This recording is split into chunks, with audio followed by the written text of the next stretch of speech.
Hello, everybody. How's it going? We got another fun afternoon here to hang out like we do every Monday morning, well, Monday afternoon at 1 p.m. Eastern Time.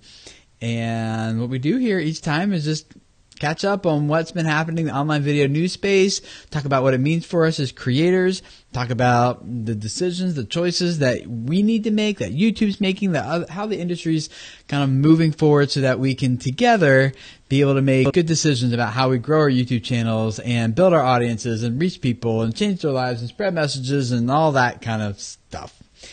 And today we want to talk about some things that pertain to some of the things that YouTube's been doing over the past few months with community guidelines and strikes and issues that I know a lot of us have been talking about on this channel and other places here recently. So I want to jump into this conversation with you guys and talk about this. But first of all, if you're watching the replay of this live stream, you can watch it on double speed if you like. That's what I usually do, or at least 1x, 1.5x, and kind of get through the content a little bit faster. If you're live here, welcome. It's good to see you guys. I see Dongle Boggle, is that how you say it? Deli Games, Crafting with Deanna, Snowing Stars. You see Clayton Life Story, Maggie Hardy, and Steve Believe Guitar. Good to see you again. It's great to see all you guys. So this will be interactive. We're going to do Q&A after I kind of talk through some of this stuff. Heidi is in chat, and her name is Scandinavian Today, who you see there. And she'll be taking like all the questions that not all, but a lot of the questions that you're posting in chat and getting those in front of me here so that we can hit up as many of those as possible here over the next half hour or so together. So obviously, starting with the most relevant questions first, and then other ones who aren't relevant, other questions, then we put those last so we won't get to them at all. Okay? So thank you, Heidi, in Scandinavian Today for doing this, and you guys, she will be taking those questions, so ask them in the chat. For now, though, I'm going to record this section as a little podcast episode for us because I think this is information that more people besides us just hanging out here are going to want to have access to and want to listen to. And we'll be talking about some cool stuff here. So let me hit record, and we will dive in. You'll find links to a lot of this stuff in the show notes down below, too, by the way. So if you kind of want more information and kind of see where we're going, follow along, you can do that. All right, here we go. Good to see you guys, though, by the way. This is fun. Game Droid OS, Optic Demon, No Copyright Music. Hello from Pakistan. Hello from the United States. All right, here we go. Well, hello, creators. It's great to hang out with you guys again for another Video Creators Podcast episode like we do every Tuesday here on iTunes, SoundCloud, Stitcher, Google Play, Spotify, wherever you listen to your podcasts. It's great to hang out with you and talk about some of the things related to how we grow our YouTube channels, how we reach people, how we impact their lives with the messages that we're spreading, and how we make money so that we can continue to develop content and push it out there. Push it out there? That sounds a little pushy. Post it out there so that people can hear it and watch it and become a part of our communities and us be able to ultimately serve them better. So one of the things that we do here is that we, once a week, guys, I'm looking through, no joke, I'm not exaggerating this, it's about 1,000 blog posts and news articles and headlines every single week. I don't read all of them, but I do go through my RSS reader and I'm skimming a lot of titles, reading a lot of stuff. And each week I'm like, what are the most important things that creators need to know about what's happening in this online space? What's changing and how are things evolving and how does that inform the decisions we make from a community standpoint, a monetization standpoint, a discoverable standpoint, a business standpoint? Like what impacts us here the most? And so those of you guys who've been around with this for a while know that I'm going to talk about some of the top related, like the top news stories from last week related to us as creators here in this episode. And then for those of you who are patrons at patreon.com/videocreators, I got a lot of other notes. I got 1, 2, 3, 4, 5, 6, 7, 8 other stories for you patrons that we're not going to talk about here today, but it's also important from last week, talking about some of the things YouTube is doing with YouTube TV and how they're bringing more television stuff to the platform and what that means for us as creators, talking about what Google is doing in general with media and making that more discoverable, rather than like just text-based, but like video and audio-based type of content. Talking about the future of YouTube Remix, which is a new product that's kind of like YouTube Music combined with YouTube or with Google Music Play. New Snapchat's doing some stuff with some advertising now that we talk about there, and a lot of the MCN stuff is getting cracked down on by YouTube, so we're talking about what some of the new policies there and some best practices Facebook has said is important for doing video and monetizing that on Facebook. So all that will be for patrons. There's a lot this week for you guys. But for now, the main thing I want to focus on here with you guys is some of the stuff that's happening around the community guidelines that YouTube, the policies that YouTube sets in place about this is how you interact and manage and work with people on the platform. And so you guys probably remember, because it was a really big hairy deal back at the end of 2017, how a lot of creators were just getting hammered. I know a lot of friends of mine were having their videos taken down, or they're losing monetization. Some of them lost their entire YouTube channels. Poof, gone. No warning, no explanation, well, no satisfiable explanation from YouTube. Just gone. Years of work. And we knew kind of what was going on with like the ads apocalypse stuff and advertisers cracking down and things, which is appropriate. They like a lot of the content that got taken down. We talked about this in the past, but a lot of that content, in my opinion, should never have made it to YouTube. Like this quote kid-friendly stuff should have been gone a long time ago, and I'm glad, like, YouTube creators have been notifying YouTube about some of this content for a long time. And finally the advertisers start pulling their budgets, and then YouTube starts taking action. So thank you, advertisers, for doing that in one regard, right? But I know that hit and hurt a lot of people in the process. And so YouTube is good at correcting, maybe overcorrecting, but when they correct, it's like fast and furious, and a lot of people are confused. What's going on? It's like fix first and then figure out how to communicate.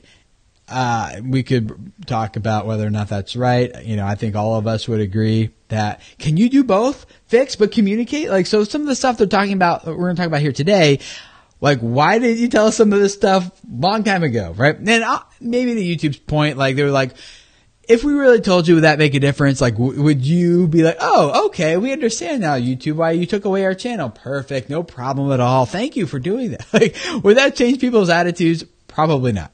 So, I mean, I have 7 kids, and so I kind of know from a parenting standpoint, like, if you really just sat down and explained it with your child about why you're taking away a certain privilege or something, they'd be like, oh, yes, thank you, Father. I understand now. I would be like, what's wrong with you, kid, if that happened, right? So I understand kind of both sides a little bit. But nonetheless, we have some information now, so I want to talk about. And the links to all these things I'm going to talk about are in the show notes. You can find them there for yourself and kind of get brought up to speed. Some of the things YouTube's doing with their community guidelines. So what we're going to do is kind of walk through some of these blog posts here. And the first one we have here is on YouTube's official blog. And they're posting, they say more information, faster removals, more people. And that's what they call it, an update on what they're doing to enforce YouTube's community guidelines. And so they said in December, they're expanding their work to remove content that violates their policies. And now they just kind of want to give some additional insights into the work. And one of the first things they're doing is they're putting together YouTube Community Guidelines Enforcement Report. which we'll look at here in a second. So the first thing they're going to do is provide more information about what's going on here. And their first step is to provide a quarterly report of how they're enforcing their guidelines. So this quarterly report is called the YouTube Community Guidelines Enforcement. And in this link, you're just seeing a lot of stats for how videos are being removed, how many videos are being removed, and what types of content are being flagged, and in what countries. They're just telling you like a lot of information of when we're taking down videos, here's what's going on. And some of you guys are like, thank you. Some of you are like, I don't care. Just don't remove my content, right? So far what we see here is they have removed a total of 8,284,039 videos. And most of them, the vast majority of them are removed by automated flagging. That's about 6.6 million, 6.7 million. And then 1.1 million have been removed by trusted flaggers. And these are people who are in a special program at YouTube, and then, or through YouTube, I should say. And then there's individual users have flagged videos to be removed. That's about 400,000 videos. NGOs, 64,000 videos, and government agencies have removed a total of 73 videos. And that is between the dates of October 2017 and December 2017. So other information on this report, same date range, is, automated flagging versus the view counts, like how many views, only 24% of these videos had any views when they were removed. So, 76% were removed before they even got a single view. So you can say, okay, we're definitely talking about a vocal minority here, people who are screaming. Not that makes it right, not that it makes it any better, but just to put the big picture in perspective. Human video, 9.3 million videos flagged by human flaggers, and so that's a lot of getting. And then where the top countries by human flagging volume. So number 1 is India. And then number 2 is United States. Number 3 is Brazil. And so this is, they say that they receive flags for suspected violations of the community guidelines from users and trusted flaggers all around the world. And then they say that this chart below shows the countries from which we received the most human flags, right, by total volume. So India is doing a lot of flagging. United States is behind them. And then the reasons why these videos are getting flagged, you can see here, based on, number 1 is sexual content. Not surprising. The second, and that's 30%. 26% is spam or misleading content. 15, almost 16% is hateful or abusive content. Violent or repulsive content is about 4 million videos at 13.5%. Harmful, dangerous acts, child abuse, promotes terrorism. That's like 1.6% of them, of those videos. And so you can see a breakdown of all this. We're not going to run through all this report, but this is the type of information that they're making available. And then they have like a short animated video as well that kind of explains how the whole process works. So they're just being more transparent. You can see a lot of different reports here. We just looked through one, but they have a lot of different reports about, content removals due to copyright, government requests to remove content, and things like that are being removed because of new European privacy laws and a lot of that type of stuff. So you can check that out in the show notes. So they have that there. Another thing that they're introducing, though, is this tool called the Reporting History Dashboard, which is at youtube.com/report history. And this shows you a report of all the videos that you have flagged or reported. And so it says when something is flagged, it's not automatically taken down. Thank goodness, right? For all of us are saying that, because one person flags your video, they're like, anyone can take anyone's video down. That would be bad. Flagged content is reviewed in line with the following guidelines. 1, content that violates our community guidelines removed from YouTube, and then content that may or may not be appropriate for all ages may be age restricted. So you can see, and I'm live streaming this right now. So those of you guys who are in the live stream, I'm sharing my screen, can see that I haven't submitted any reports. So there's just nothing here. But if you do submit some reports, you could see how the videos that you flag and report, how that's contributing to which videos are being taken down, which ones are being established as being okay, and which ones are being age gated or restricted in some way as well. So this blog post also talks about how machines are helping to address this types of content. And over the years, it's been more and more of these videos being taken down have fewer and fewer views. And so they said, for example, beginning of 2015, 8% of the videos flagged had violent extremism, and they were taken down with less than 10 views. So they updated some machine learning flagging in June of 2007, and now more than half of the videos they removed for violent extremism have fewer than 10 views. So the machine's getting better at learning and discovering this content and taking it down, and more it is algorithmically driven, which I think a lot of us are like, yeah, no kidding. Like, you're taking down videos that shouldn't be taken down, and there are still absolutely false positives that are being connected and stuff that's being taken down that shouldn't be taken down, and that is absolutely happening, which is why you can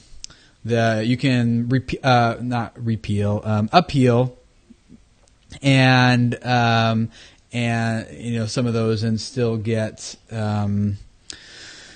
a human to review those and check it out and do that. So there's still a human element involved here, which is great. Now, that is one of the things, though, YouTube is learning after taking down millions of videos and really cracking down on the types of content that they're publishing or allowing to be published on their platform. They're realizing that, you know what, at the end of the day, nothing replaces a good old human evaluation, right? A human inspection of looking and making a determination of whether or not this should be taken down or left posted. And so one of the first glimpses we see of this is actually in what we're seeing with the Kids app on YouTube.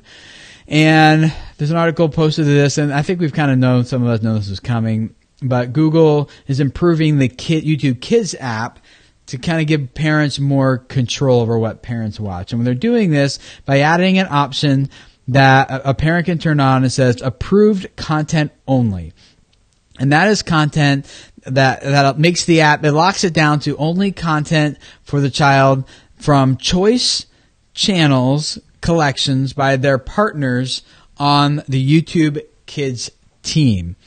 Or partners, but so they either have explicitly whitelisted channels that they know, that they trust, and said this channel is okay, all the videos on this channel okay, or specific videos that the YouTube Kids team have humanly watched and approved and said this is okay. And then you can even go into those collections that they said and just uncheck some. So maybe Sesame Street is okay, and Kids Bop music and dance pics is okay, but nothing arts and crafts DIY, nothing gaming, nothing music or something like that. You can, as a parent, start checking those selections inside the YouTube Kids app.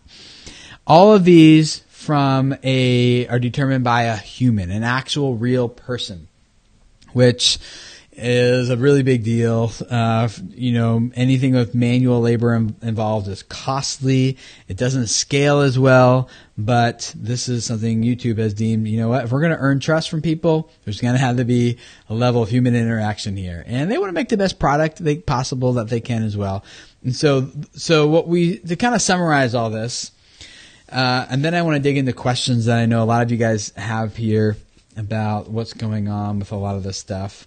But to summarize is that YouTube is doing more and more machine learning to automatically detect things that violate community guidelines. 2, that machine learning is getting better and better and more effective over time. 3, there is still a lot of work to do. There's still a lot of creators getting flagged, losing videos, bumping into problems that they shouldn't have. And 4, YouTube is learning that we still need humans involved in this process. You can still appeal. You can still, like YouTube's like, we are going to manually handpick videos and channels that will be approved in the YouTube Kids app that parents can disable all the other videos that are algorithmically being added to the app and things like that. So the human control is still a part of this. Now let's talk about the creator side of all this. And now that you understand kind of what's happening on YouTube's side and that things are going the right direction, big picture thing, is that things are going the right direction. But on the creator side, so a few things that as I work with a lot of creators, that I work with on, just in one-on-one consultations, all the way up to clients that we work with on a 1-year partnership, helping them with strategy on their channel. A couple things I see kind of commonly playing out among these people. One, and I'll make this is perhaps the most obvious. Well, maybe not most obvious. I don't know. One is that those of you guys who have 100,000 plus subscribers are eligible to have a partner manager at YouTube. And a partner manager is someone who you're not going through the YouTube support system anymore. You get a dedicated representative at YouTube by name, their not their personal email address, their work email address, where you can contact them directly with questions. You can get into one-on-one sessions with them if you'd like. You can, ask them questions. They can do a lot to really help you. The first thing you should do is have one if you have 100,000 subscribers. And I know the application process to apply sometimes takes a long time, depending on how many people are demanding to have a partner program and how many, what their capacity is like as a partner program staff and things. So that's all variables to consider. And you can get into it either by when you hit 100,000 subs, a little bit after that, there'll be a blue banner that pops up at the top of your channel when you're at the video manager or the creator studio that will say, hey, apply, you can get this manager. Or you can find the form directly if you search for the YouTube rewards and kind of dig into the rewards that they have there listed for the 100,000 plus subscriber channels, and then you can kind of find your way into a link to apply there. But that, if you're bumping into problems with monetization, with community guidelines, with channels, videos being taken down, that should be the first person you reach out to. Now, there's a lot that I can kind of say there, but let me say this as a kind of one general principle is that, guys, a lot of you guys might have partner managers, but you're not using them, you're not reaching out, you're not communicating with them until all of a sudden something bad happens and you're reaching out and there's not a good back history established. So I would just encourage you, don't use a partner manager only for when things go bad. Use them when things are good and have a good relationship with that person established on an ongoing basis. Some of you guys had a partner manager and then lost it because that person left YouTube or something. I don't know. I don't want to spend a lot of time here, but the main point I want to make is get one. And once you have one, build a good relationship with that person over time and invest into that. Okay. Number 2, what if you don't have 100,000 subscribers? And what if you are just well, that's nice for those people, Tim, but what about me? I don't get those types of perks. Then for you, I think it's very important that you make sure that we're staying inside the community guidelines. No duh, right? But let's just be honest. Sometimes we feel like clickbait will get us further, faster. Sometimes we think that putting the more raunchy title, the more suggestive thumbnail is hey, this is just what it takes to grow on YouTube, which is not true at all. But I understand where you're coming from and how you get that idea, but it's not true. I'm not saying don't have enticing titles and don't craft good thumbnails or things. I'm just saying if you aren't sure, play it safe is my opinion. Now I don't know if that'll be true forever. I think machine learning will get better, and over time that you'll be able to be more accurate maybe without crossing lines. And I don't know that day is here right now, but in the future I would hope that would be the case. and we could see that happening. Yeah, let me dive into your questions. I think we're going to hit up a lot more of these principles as we go through your questions here. First of all, let me say thank you for the super chat, Sasha Kasha. No questions, just thank you. And thank you. I really appreciate your support. You guys every week are so awesome. So let's do a few of these questions here and dive into this a little bit more based on the content you guys are developing who are watching this live stream. If you're listening to the podcast, the audio of this, we do live stream this every Monday at 1 p.m. Eastern time. So go to youtube.com/video creators and subscribe, hit that bell icon so you can join us here and a couple hundred other creators who are hanging out live with us. We'd love to have you join us. But let's talk to some of you guys who are here asking questions. Okay, so Believe Guitar, thank you for the links. I was watching my report list and I have a question. There's a guy who bought 200,000 fake views. The video is still on. Why isn't YouTube doing anything?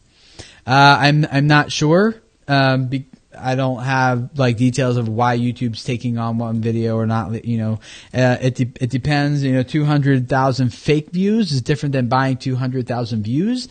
Like buying it through AdWords, for example, is totally legitimate because YouTube can track organic and paid as separate metrics there.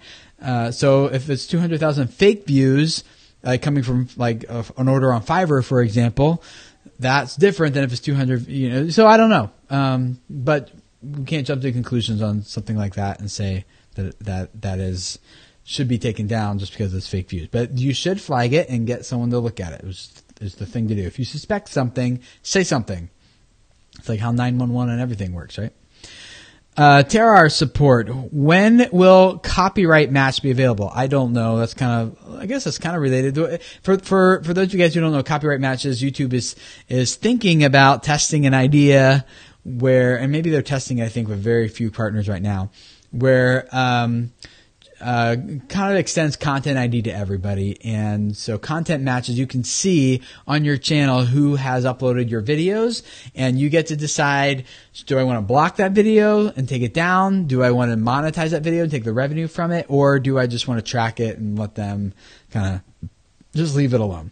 And I think that there's a lot of risk in them making that feature available. A lot of people who be because there's false matches in that sense too, where people are like, oh, you're using this music and the copyright holder just takes it down. But you're like, no, it's not my music. I'm asking you to use this song. It's different, And I think that's, might cause some problems, but if it does a good job with match or matches very conservatively maybe, then it could be good. But I don't know when it's rolling out. A lot of you guys are asking how to remove copyright strikes. Those are different issues. I can't really help you with those. You got to go through YouTube support for those types of issues. Sarah Makesar, I've heard YouTube won't remove a video for copyright unless the actual copyright holder complains. I'm assuming that means the original creator of a vid can get a re-upload taken down. Is this true? So there's two principles here. Yeah, so let's go back to my original principle, guys. If it's, don't flirt with the boundaries. Stay away from, not as far away, you don't have to abandon everything, but don't flirt. So if you know you're posting content that's copyrighted, it is not your original creation, your original work, I think that's an intentional flirting with the line unless you know it is definitely fair use and you can make a case for that. But even in that case, just so you know, YouTube does not make the determination if your use of copyrighted material is fair use. The only people who can determine that is a judge in a court of law. So the only way you're going to really defend that legally is if you are willing to go through with the legal fees and processes of going to court to defend that. Now, hopefully you'll be able to settle outside of court or, take care of it through other means, but that's ultimately the way it goes. So YouTube does not say, we are going to be the judge here and decide that that's fair use and that's not. Now, your best bet is to hope that the copyright holder agrees with your case that is fair use and lets it go. but they don't have to. They could take you to court over if they wanted to. Maybe you'd win, maybe you don't. That's up to the judge to decide. So to answer your question, YouTube won't remove a video for copyright unless the actual copyright holder complains well, okay, so that's not even technically true, because the way it works is YouTube doesn't know that it's copyrighted material unless the copyright holder has already submitted their information to the Content ID and YouTube makes a match, or if the content holder later says, hey, they ripped my DVD and put that on, here's my copyrighted information, and then they can take down your video even if it's not. And in that sense, it would be true. But if they complain, but it's not necessarily true. So making the assumption that only the original creator of a video can get a re-upload taken down, I think it's kind of a misunderstanding of the law and how Content ID works. So not sure where you heard that, Sarah Makes Art, but there's just the way it's phrased just doesn't quite fit. So the principle is it's got to be your own content for you to use it, and if it's not, make sure it's fair use very clearly, and that the copyright holder would hopefully agree with that. That's the way it goes. Okay, Clueless Mama D. What if someone flags you for no good reason, like a troll? Does YouTube just take your video down, or they actually check it out? Yeah, no, they do not just take it down just because someone flags it. That happened back in late 2000s, like 2006, 7, 8, maybe as late as 9. But YouTube quickly figured out that system was not going to work. So just because someone flags your video does not mean it gets taken down. Now, if there's a lot of flags around it by a lot of various different people, then that's going to raise the likelihood that YouTube's going to check this thing out. But with a manual review, but they don't just blindly take down videos just because of mass flagging. If that were true, if you guys remember the Logan Paul thing earlier from a few months ago, that suicide video would have been taken down immediately. The amount of flagging that video got was crazy. If there was any signal that was going to tell YouTube take this down from a automated perspective, that would have been it. But it didn't. Okay, so you have nothing to fear. It's just kind of giving Google hey, you should check this video out. And they'll be like, gotcha, thank you, we'll check it out. And then there's trusted flaggers who are at a different level that YouTube kind of their flags carry more weight. But those are the people who are not spamming the system and who are trustworthy according to Google. And but even said, we looked at the report earlier, the transparency report. Even those flags are 11% of all videos being taken down. And that kind of goes to your question, Maggie. How many times do people need to flag a video in order for it to be stopped or taken down? Flagging doesn't take it down. It just brings it to YouTube's attention, and someone will look at it, hopefully in a timely manner. That's the question there. A lot of you guys have copyright issues here, but Heather, I have a question. Should I keep copies of videos, or are they safely stored on YouTube? No, they're not. You should definitely have the rest of your question. I don't have that much space in my computers and can't afford more cloud storage. Well, I always have them. YouTube is not a place where you should think I can safely store my content, because for whatever reason, at any time, YouTube can just take your channel down and all of it's gone. Plus, they down render your videos. So if you give them a high quality version at 50 megabits per second, or a really high quality video, they're going to take it and make it 1.5 megabits quality. If you guys know what that means, you know what I'm saying. They're going to take the quality and greatly compress it. So you're kind of just giving, you're kind of end up with a low quality version. So, and plus there's no great way to download them and get them back from YouTube anyway without using their checkout system or something. So, get an external hard drive or use cloud storage, whatever works for you. But, I do not recommend using YouTube for archival purposes for many reasons, not just because of some of the ones I pointed out. Okay, Snake Eyes BP 1980. Video creators, I pointed this out. Why does Jake Paul and Logan Paul break these rules and yet YouTube is still okay with them? How can they break these rules and I can't? So that's the thing. A lot of the things that they did are kind of enforcing a lot of these changes take place. I'm not saying that's their fault totally. It's just one creator and a platform with, how many billions of views a day? I forget. Just tons. But So they're not getting away with them. They've implemented new changes, and one of them is like if something like this happens by one of these big creators that impacts the whole ecosystem, there's a lot more things that take place now for that creator. So they're not getting away with them anymore. They lost monetization.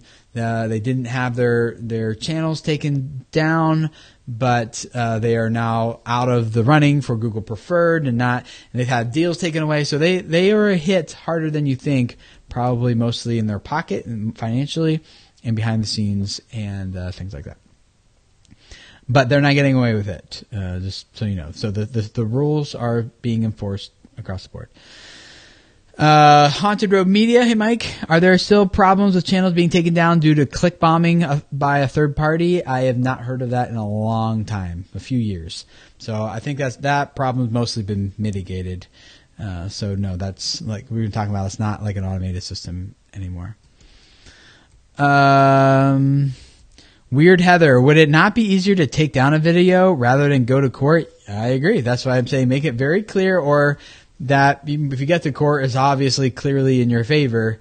So that's why I'm saying, like, I personally just don't really want to mess with it. Maybe I could win. And I do have friends that do, like, their channels rely on copyrighted material, such as like a movie review channel. And they're showing clips from movies and adding commentary to that. Those are probably easily fair use. In some cases, every case is different, so there's not like but knowing some of my friends, they are very trying to say as clearly fair use as possible. But YouTube's content ID system still picks up those videos and determines that there's a match here, and yes, there's a match, so yes, it gets flagged. And then they submit an appeal, and some of them will learn which studios they can work with and which ones they can't, and which movies they can get away with and which ones they can't. Even if it's clearly fair use, is like just going, and these have millions of subscribers, hundreds of millions of views a month. Even for them, like, it's just not worth going to court over. So the system is still broken in some way. But remember, like, YouTube as a platform is only 12 years old now. Is that right? 2005. So 13, coming up on 13 years old. So a lot, like, this is not a new industry relative to how quickly it's grown. This is, or not an old industry. This is a very new industry regarding how quickly it's grown. So they're figuring out a lot of those things still. Okay, the History Terp, a successful channel I watched recently, did a giveaway. They were not at all within YouTube guidelines, adding disclaimers and disclosures, etc. I messaged them, but they didn't change anything. What to do with that? You can flag it and just say, hey, this is not meeting community guidelines or the flagging. Yeah, just flag it. And that's our responsibility. It's kind of like the 911 call. The cops will show up and be like, oh, no, that person's fine. Like, oh, no, they're okay. Or there's something else going on that we don't know about or something. I don't know. Or maybe they did give disclosures because there wasn't anything else involved. I don't know. But that's, you flag it, and that's your job. And what happens after that is, I know a lot of us want justice. So like, I flagged it. Why is nothing happening? Is my flag useless? No, it's not. But it's like, I would say put your energy into your own channel instead of someone else's. Is there any way, Snake Eyes, again, is there any way to report someone that has a name on YouTube that is inappropriate or sexual content? Yes, you can report them as well, same way as you report a video or something. You can just report their content. Hutch, good question. What are your thoughts about YouTube sponsorships being rolled out on the platform? I may have something to talk about that next week. Stay tuned. Okay. So, a lot of you guys asking a lot of questions around copyright, stuff. A lot of copyright stuff here. So, yes. So just avoid the copyright stuff, and I would just do that. That'd be the best way to do it, if at all possible. And if it's not, then make it clearly fair use as you can, knowing that you're still going to get flagged, and have another business model other than that you can follow other than just AdSense, because you're going to have a lot of videos just flagged. So. hopefully that makes sense. Hopefully that helps you guys. And looking forward to hearing a lot of you guys who are listening to the replay of this, what you think about a lot of this and what your thoughts and feedback are. And we do have some exciting new things to talk about next week that I already know about regarding sponsorships and how we make money on our channel. So make sure you tune in to the live stream or the podcast next week for that information. And those of you guys who are watching the live stream, I post other episodes of podcasts that aren't live streams. You're missing out on content if you're not subscribed on iTunes, SoundCloud, Stitcher, Google Play, Spotify. Just search for Video Creators. And there are other episodes that we don't live stream that do get posted over there. And those of you who are listening to the podcast, got lots of live streams coming up that aren't always recorded. And then we sometimes do hangouts and Q&A and answering people's questions about YouTube and helping them develop the business side of their channels and things like that. So I'd love to have you check out the channel and subscribe over there, youtube.com/video creators. And all of you guys, thank you for letting me be a part of this. I really do appreciate your support, especially those of you who are patrons, making it possible for me to be able to do this research and bring it to you guys, deliver it to you.